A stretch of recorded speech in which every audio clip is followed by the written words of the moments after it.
In this sort, we're going to be looking at Latin roots, bene and mal, and then prefixes ante and post. So bene means either good or well. Mal, when you see that, is going to mean bad. Ante is going to mean before, and then post will mean after. You can go ahead and sort your words into the columns they would belong in based on which root or prefix you see.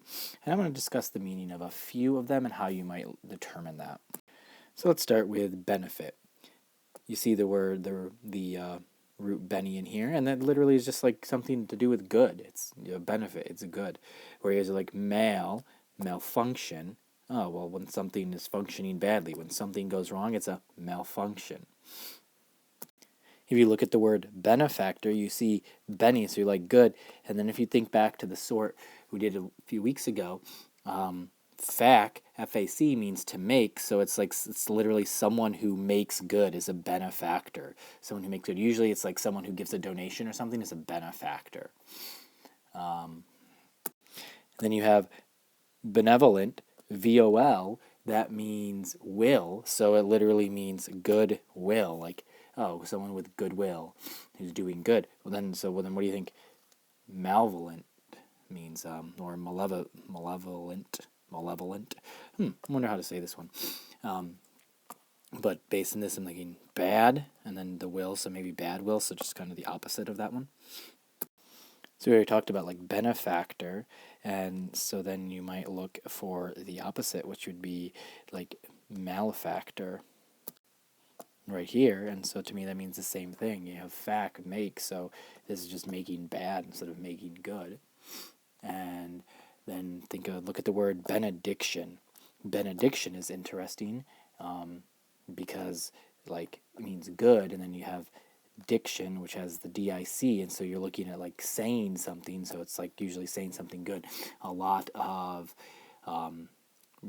There's usually a lot of good sayings, and that the blessing is like at the end of a religious service, they'll call this the benediction sometimes.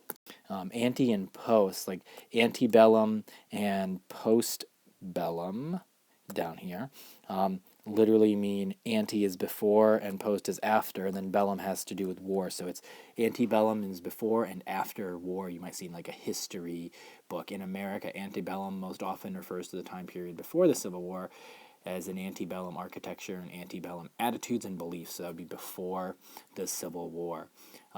You may have heard of ante-meridian and post-meridian. If you haven't, think of times. Have you ever heard of AM and PM? Well, there you go. Meridian here is a Latin word meaning midday. So, ante-meridian, before midday. Post-meridian, after midday. AM, PM. Boom. Mind blown. All right. Anterior and posterior. Here's posterior, and anterior is right here. These two words have have the opposite prefix. So they're going to be prefixes before and after.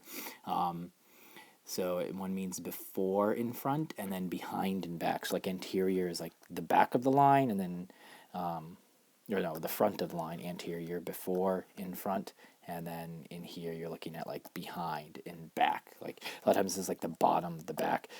Sometimes people have used this to refer to your bottom.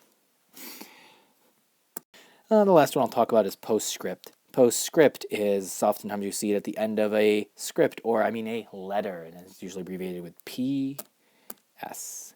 PS, postscript. All right, so I'll show you your finished sort. This is what it should look like. Something like this, with all your words sorted by their prefix or root. We're looking at bene, mal, ante, and post.